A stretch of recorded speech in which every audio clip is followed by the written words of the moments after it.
こんにちは、米谷彩子です。今日はディレイ先生のコンチェルトグルーピングスの中からブルフ、メンデルソン、カチャトリアン、バーバー、そしてビニアスキについてお話ししたいと思います。この並びを見ると、やはり単なるリストではなくて、先生が順番を意識して作られたグループなのだと感じます。私は長い間リストと呼んでいましたけれども、今振り返るとグルーピングスというのが正しいかもしれません。この辺の曲は日本で学んだ曲が多くて、私は必ずしもディレイ先生のレッスンを受けた曲ではないんですけれども、ブルフからお話ししたいと思います。ブルフコンチェルトはご存知のように三大 B と言われるようにブルフ、ブラームス、ベートーベンと言われるくらい本当に有名すぎるぐらいの曲です。私が中学校とか高校のコンクールにジャッジに行くとみんなが弾いてみんな全員弾いてるようでちょっとげんなりする時もあるんですけど、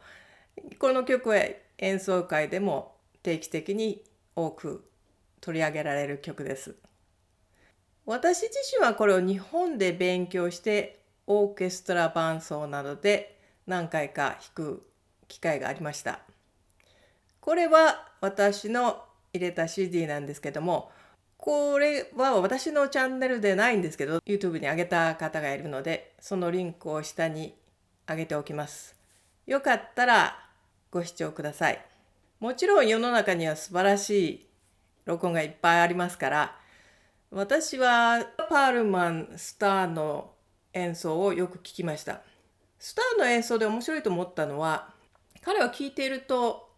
そんなに速く弾いてると思わないんですけれども、メトロノームでテンポを測っていくとかなり一楽章の途中からテンポを上げてらっしゃるんですよね。だから技巧を表に感じさせずにロマンティックに弾くっていうのはさすがスタンなのかなと思ったことがあります。第一楽章は長いスラーの中で威厳がたくさん出てきたり、それとか長いスラーの中でいかにアーティキュレーションを出すかという、例えば左手のアーティキュレーションで出すかっていうところも出てきますし、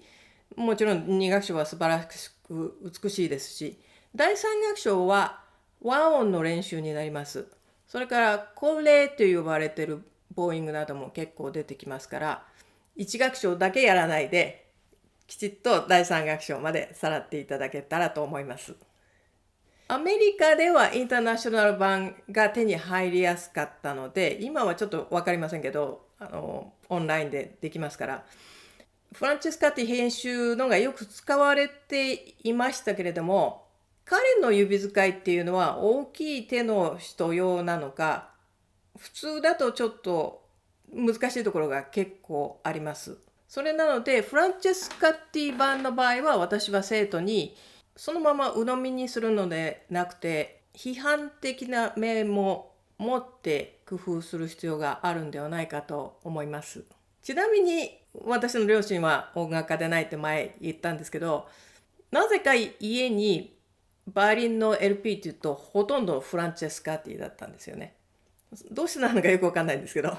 それで A 面がブラームス、それで B 面がブルフっていうのをよく聞いてました。ところがどうしてなのかわからないんですけど、A 面と B 面がすごく似てるような気がしたんですよね。それが未だになんでかよくわからないんですけど、ブラームスがその構成を真似たのか、なんだかちょっとわからないんですけど、ブルフには実は本にはこの1番の G マイナーよりもずっとポピュラーになるだろうと自信を持っていた2番と3番という曲を書いてるんです。今はもうほとんど弾かれることがありません。10年くらい前に私がヨーロッパでブルフのコンチェルトを弾いて、また同じ街に何かのことで私はちょっと長く滞在しなくちゃいけなくて、ルーマニアかどっかのオケが来て、ブルフのコンチェルトの D マイナーを、だから2タウン調を弾くってポスターに出てたんですごく楽しみに行ったら、実はそれはただのミスプリントで G マイナーをその方は弾かれたんですけど、この頃はもう D マイナーを聴く機会っていうのはまずないと思います。次はメンデルソンのコンチェルトですね。私は比較的幼い頃にメンデルソンを学んで、日本でもオーケストラ伴奏で弾く機会がありました。それはもう私がブルフのコンチェルトをやるよりずっと前にやったんで、私はメンデルソンの方が先に習ったんですけれども、難易度的には私今見てもブルフの方が少し難しいんではないかと思います。これはもう20年くらい前になりますけども、私の初めて入れた CD なんです。これも私のチャンネルではないんですけど、そのリンクを下にコピーしておきます。よかったら聴いてください。この曲もアメリカではやっぱりインターナショナル版、フランチェスカーティ版がよく使われていましたけれども、私はピーター版を使います。ピーター版のメニューイン版とカールフレッシュ版が出てると思いますけど、カールフレッシュ版を使います。カールフレッシュと比べてみるとだいぶスラーの感じが違うと思います。ただこれはディレイ先生に自分がレッスンで持っていったことがないのでちょっと分かりませんけれども、第三楽章はフライングスタッカートが初めて登場したり、バイオリニストとして学習するには避けて通れないというか、演奏会でもよく取り上げられるスタンダードのコンチェルトです。メンセルストーンにももう一つ二単調の2番のコンチェルトっていうのがあるんです。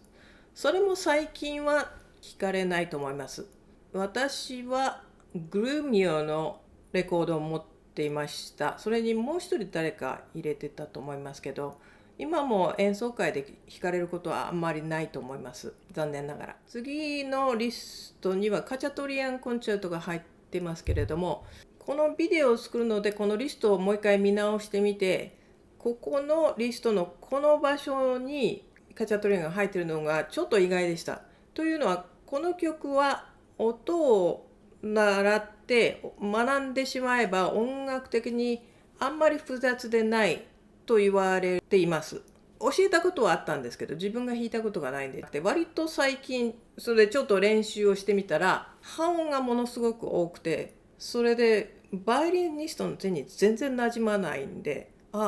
結構この曲難しいじゃんって思ったことがあるんです。というのは私がアシスタントをしていた時にディレン先生の周りでは例えばジュリアードに受験してくるとかジュリアードのプレカレッジに受験してくる生徒でちょっと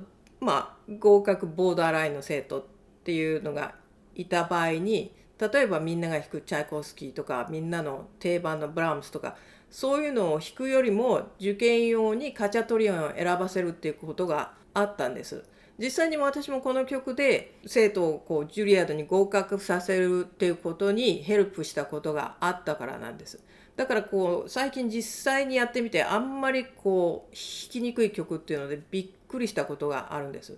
それでこれはオイストラフに検定されて、でオイストラフは演奏しなくちゃいけなかったんですけど、オイストラフがものすごく弾きにくいってすごく文句を言っていたって、フィアスリーにコンプレインしてたっていう噂をちょっと聞きました。だからちょっとこの曲は別枠ではないかと思います。もちろん今でも弾く方いらっしゃいますけども、いわゆるスタンダードのコンチェルトにはカチャトリアンは少し入らないんじゃないかと思うので、このビデオのタイトルが受験までに必要な学ぶのに必要なビデオってつけましたけれども、このカチャトリアンは少なくともそれには入らないかもしれません。ただカチャトリアンを例えばみんながチャコスキーとかみんながブルフを弾いてるというところでカチャトリアンを弾いては難しいっていうので合格しやすいとか、そういうことはあるかもしれません。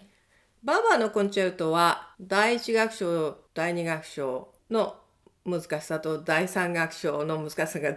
だいぶコントラストが非常にある曲です。最初に移植されたバイオリニストがこんなの簡単すぎるって言ったのでバーバーが怒って第3楽章をとっても難しく書き直したっていう逸話は有名だと思います。この曲も私は OK で演奏した経験がありますけども、第3楽章のアンプが必死でやっと弾けたみたいな感じでしたけど、私が学生だった頃はバーバーを弾いて受験するっていう人が珍しかったので、もう何十年前ですから。で、レイ先生はあんまり馴染みのない先生はバーバーを弾くと、わあ、バーバーを弾くんだってすごいって言って感心するから、バーバーで受験したらいいなんて先生笑っておっしゃってましたけど、今はもうバーバーのポピュラリティっていうのも確立してますし、みんなも弾きますから、そんなことは通用しないと思いますけど、何十年ぐらい前はそういうことも、例えばカチャドリアンも同じだと思いますけど、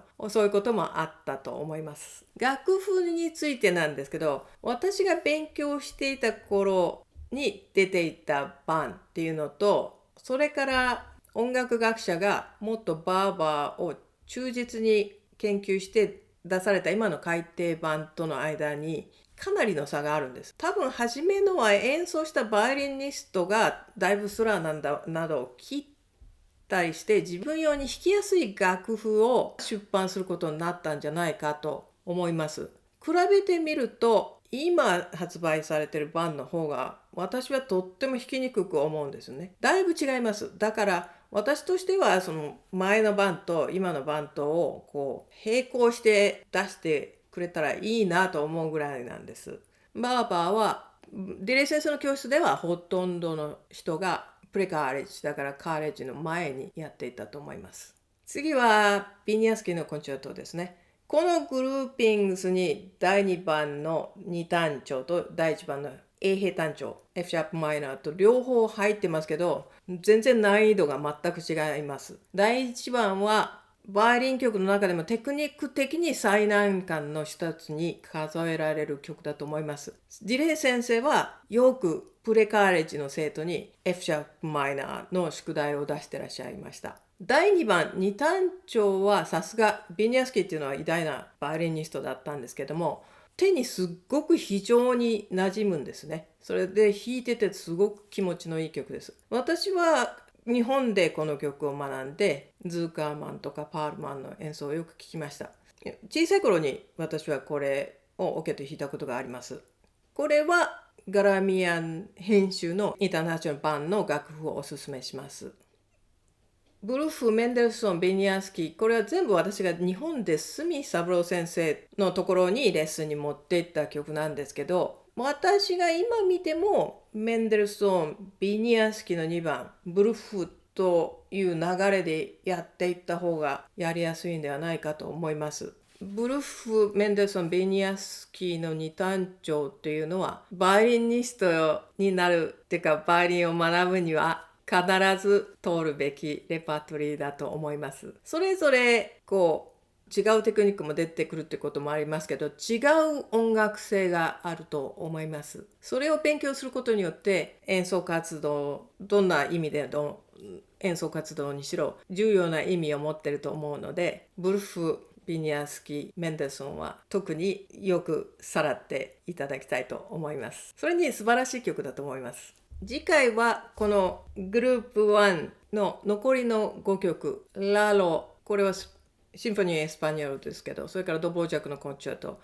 ヴュータンのコンチェルト、サン・サンス、パガニーニなどをお話ししたいと思います。